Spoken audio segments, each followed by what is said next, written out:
everyone, welcome back to QSR Nation, your weekly source of food service marketing and business strategies for success. Here are your hosts, Josh, Beth, Tony, and Grant from the PFS Brands National Headquarters in Holt Summit, Missouri.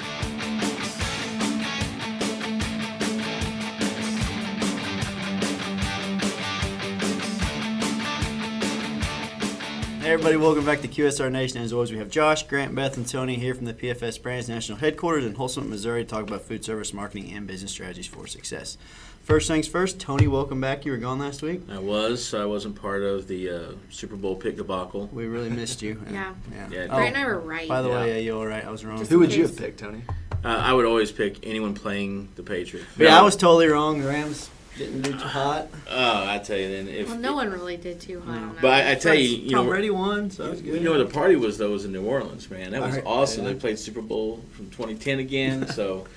You know, that's a level of petty I aspire to be at, let me tell you. You're almost there. I am. I'm close. I feel like he's already done a home stretch. Well, we digress. Today, we're really honored to have Kimber Russell here with us today. She's a coach and director of content development for GRITT Business Coaching. So welcome, Kimber. Great to be here. Excited. You want to just kind of dive in and tell us a little bit about how you got to where you are today? Absolutely. I have a very robust background in retail. Fell in love with retail. It's about the only thing I know is retail and business. So I thought, what better career opportunity to take all of that experience and help people develop different business strategies and really work on employee engagement. So I've worked retail banking, big box retail. And when I was finishing my master's, I had the opportunity to create a business plan for coaching and have a opportunity to run a small business coaching outfit for a couple of years, and then was able to join GRITT Business Coaching alongside with Patrick Carpenter, our president. And it's been fun ever since. So we get to travel the United States, help businesses of all different kinds. That's awesome. So what exactly does GRITT Business Coaching or GBC do? So we are able to assess your business, kind of see where you're at with the life cycle of your business, and at the end of the day, we really focus on employee engagement. Employee engagement can really turn around any problem that you have, from financial profitability issues to culture issues to employee retention. So we really come in and look at what we can do from a strategy and implementation phase, and really just give companies and leadership all of the different tools that we offer. So we can do on-site training. We have online coaching for those that don't have the opportunity to travel, but we really get in and go to the root of the problem instead of kind of just giving a lot of fluff. Mm-hmm. We go in, do the assessment, and really just dive in. Every business is different, every industry is different, every culture is different, so it's hard to go in and just say one thing fits any business, and so we have a very robust portfolio to get in there and help whatever problems might have. Well, while we were talking beforehand, you had a very interesting stat, and it was 7 out of 10 employees are disengaged when it comes to your business. Like, that is incredible. I mean, the fact of, like, what are you losing out on just because of that high number of disengagement?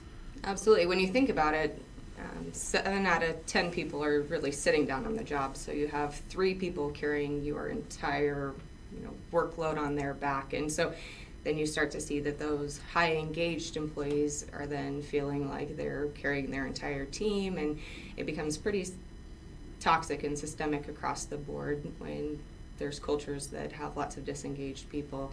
So 7 out of 10 people are just sitting down, and then on top of that, 2 out of those people are actually kind of being a cancer and even being actively disengaged and talking poorly about the company, talking poorly to other individuals, and bringing down even more people. So it becomes even a larger issue than 7 out of 10 people being disengaged. Well, I've always heard the 80-20 rule. 80% of the work is done by 20% of the people, so maybe it's a 70-30 rule now.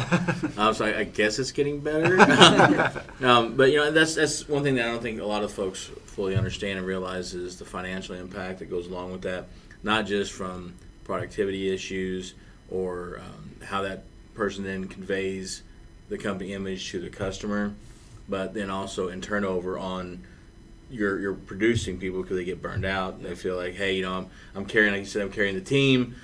and no one will get off the bench and help me out, and then all of a sudden they get burned out, and then they move along, and then you have some eye-opening moments. I think it probably as owners are like, wow, I really don't have anyone to step in and fill this gap. So this is a great opportunity to have someone like GBC come in and do the business coaching model, do that assessment, and help business owners understand maybe their situation a little bit deeper, because they're so busy. I know I have several friends that run businesses, and they are so busy being the face of the business all the time. They don't have the opportunity sometimes to actually be in the business as much as they need to be, and that can really be detrimental financially. So, I mean, you guys are able to work with like small businesses or large corporations too? Absolutely. We can go into any size organization, any industry, and it's interesting that you talk about, the financial impact. And it's something that we ask really any of our clients is, do your employees think and act like owners? It doesn't matter if you're employee owned or privately held.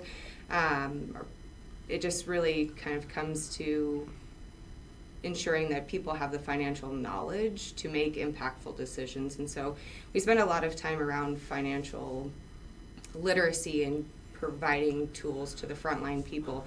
When we hand somebody a financial, we're really telling a story. Numbers are not just numbers anymore. It's really telling the frontline story.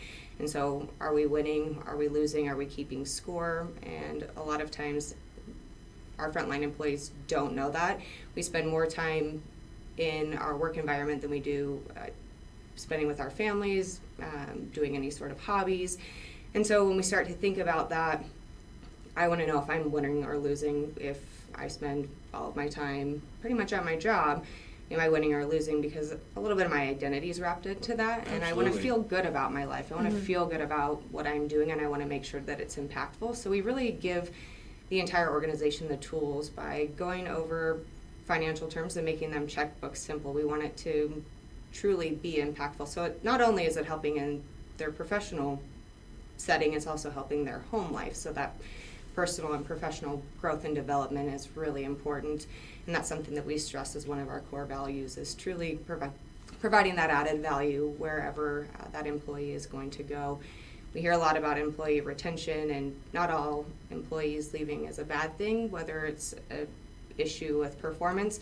But we also focus on the other side of that. If somebody outgrows your company, there's no movement for them, there's not a position, and they've outgrown your company, we want the best performance of those employees while we have them. And sometimes we unfortunately have to see wonderful people leave, but knowing that as an organization and as a leader, you've made a very large impact on their life, there's no better revenue stream from that. Happy employees make happy customers. And then on the other side of that too, a lot of those people are going to come back and refer their friends and family to want to be an employer of choice. So I think there's a lot of different variables when we start to talk about financial performance, and it just becomes more and robust.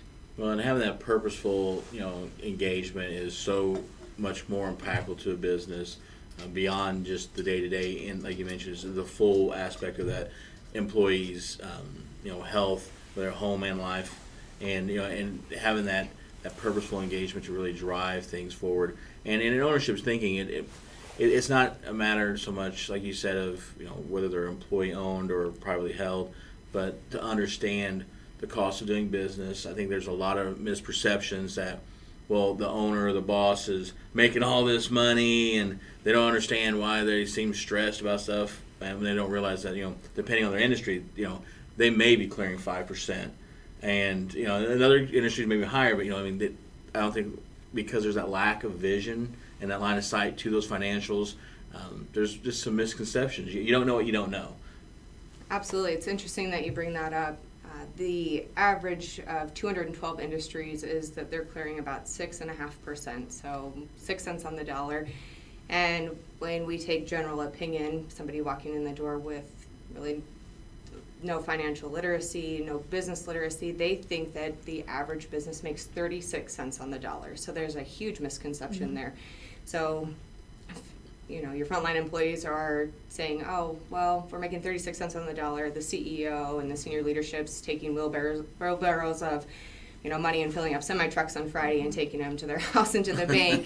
It's Scrooge McDuckin. That's right. We can laugh about it, but it's a very important reality for us as leaders and business owners and supervisors of any sort to really educate our employees and give them that reality that it's hard to make money, and there's a lot of difference between profitability and cash. If you're not profitable, obviously that's a rough go, but at the same time you can be very profitable and don't have any cash on hand. And so it's important that people understand it's a little bit harder to make money than the average person would think. Yeah, it's an important perspective for the employees to have, for sure. One question I was kind of came up for me in your time that you have with coaching some of these businesses. Is there any examples that you can recall that has translated for the company into actual financial gain that they've seen come through? Yeah, absolutely. I think it's right now we're in the middle of an implementation, and there's roughly 1,000 people that are going through financial literacy training with us. We have a really great board game called Profit and Cash, and it's a little bit like playing Monopoly. And so through that, they're learning the basic fundamentals of financial decision making and to see the impact that business is unpredictable. We have some fun draw cards that will give you a good luck card, a bad luck card, give you a decision card, and there's usually some implications of financial loss or gain. And so through that activity, people then go back to the front line and they are able to create that line of sight with their leader and saying, well, this is what I learned, how can I apply it to my impact? And it's from anything of scrap materials to breaking, which is just a general write-off on the bottom line, and it's a lot easier to save $1 than to earn $1. So I think that the immediate results are very, very evident, but when you start to look at the 60, 90, 1 year, 3 year, 5 year mark, there's very significant growth in all of the business lines that we intersect. Well, I know you mentioned the profit and cash game, and I know Josh and I got to go through that, and it was eye opening. Just because of the fact that the things that like over the draw cards, we had a real good run in the first half of the game. Yeah. We were doing really, really well. And then we found the other stack of cards. Where this happened or that happened, and all this incurred this expense and that expense, and it flipped our business upside down in a very short time. And thankfully it was just on paper, but it was just amazing, to be able to go through that, because I don't think the average employee understands the things that can come up on a whim or can really truly connect without being, given the opportunity to learn about the business sense and the business literacy, as you put it, of what's taking place on a daily basis that can happen to impact everybody across the board, and why what they do is so key, really, whether they're making $9 an hour or $90 an hour. What they're doing is extremely key to the overall effectiveness and positive impact of that business. Absolutely. And that game is great because it's experiential learning. You're immersed in the game, you get to roll the dice, everyone gets to play a vital part and a role in creating that business and really putting life to it. But that experiential learning, what a great day of work to come in and play a board game. But with that experiential learning, people tend to take that and really it sinks in for them, and they're able to take that from a long-term perspective instead of just sitting down with the CEO and having some financial terms thrown at them or going through a PowerPoint. That experiential learning is really what takes GRITT business coaching to that next level and providing a service that is truly impactful for the long term. Yeah, I would suspect that really helps the employees to buy into the whole open book and stuff, and well, not necessarily open book, but those types of management strategies. Because I would guess maybe at the beginning, some of them could be a little bit skeptical, but maybe after playing that game, does that seem to help them out quite a bit? Absolutely. I think when anybody says you're going to come for financial training, everyone starts to take that deep breath and say, because there's a huge shift in our culture we're really teaching students to take tests. There's not a whole lot of real life application, and so when we start to think about that, people immediately think, oh, I have to take a test. There's no test with us. It's really getting in and having that experience and taking that to the next level. And with that, it's interesting to see people come in very, rigid and kind of stoic and just kind of looking out of the corner of their eye, and then by the end of that, they're laughing, they're having a great time, they're engaged, they're relaxed, and so you can definitely see the shift. It takes us about 15 minutes to get people out of that worried frame of mind, but it's great to see people bonding. It's a great team building exercise on top of the financial literacy, and it's one of the best tools I've seen and throughout my career. That's awesome. So go ahead, Beth. I was going to say, well, speaking of learning, you guys have an event that's coming up. Can you tell us a little bit about that? Absolutely. So we have a GRITT culture workshop. It's going to be here in Holt Summit at the PFS Brands headquarters, and we have about 35 seats available. And we're really going to cover on day one how to really focus on communication. There's lots of different strategies out there, but we have an intense communication huddle that we'll be going over. And outside of our board game, we also have some other game theory and really figuring out what numbers matter the most and putting some games around them, getting people engaged. So we like to call those sprints, and 90-day fun, jam-packed, in-your-face numbers. But it's a game, and people always like to, once again, win and see if they're keeping score. And so we'll be going over that.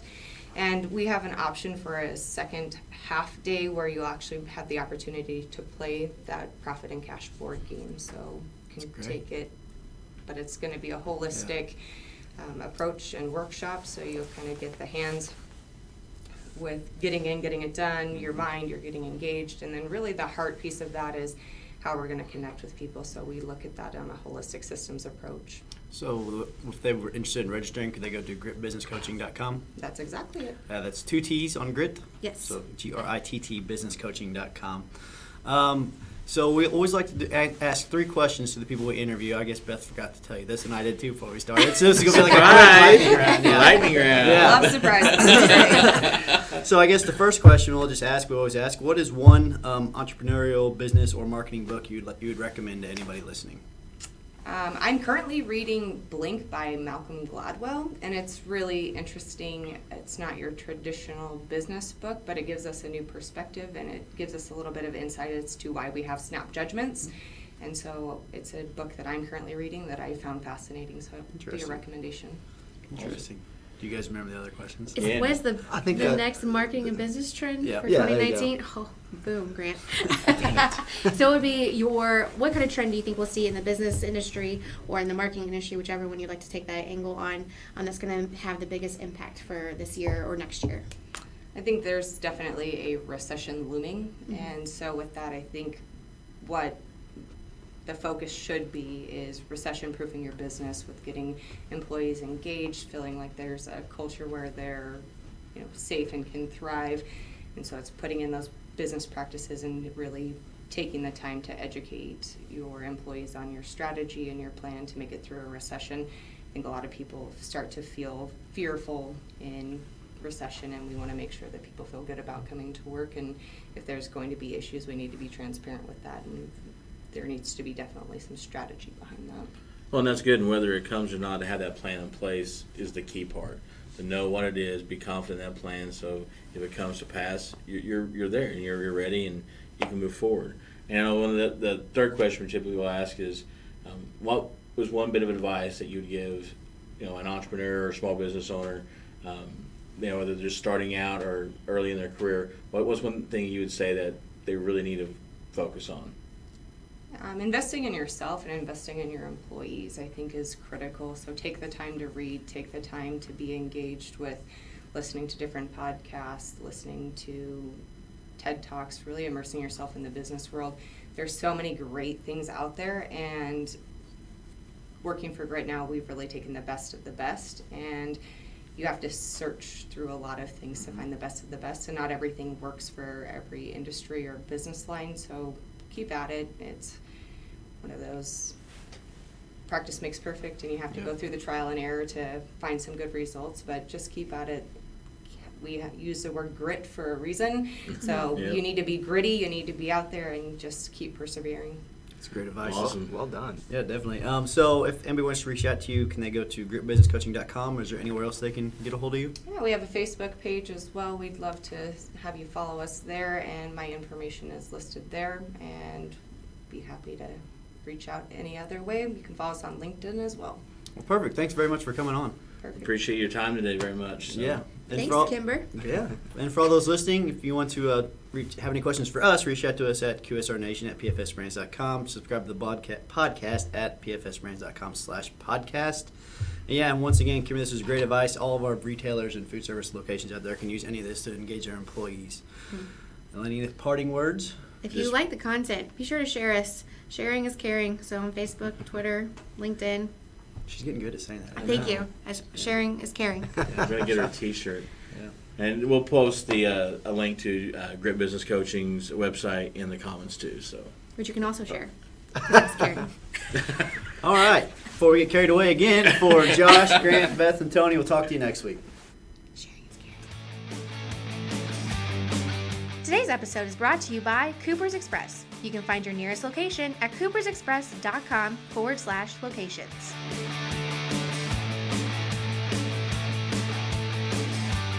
Be sure to stop by next week for another episode of QSR Nation. And be sure to check us out online at pfsbrands.com/podcast.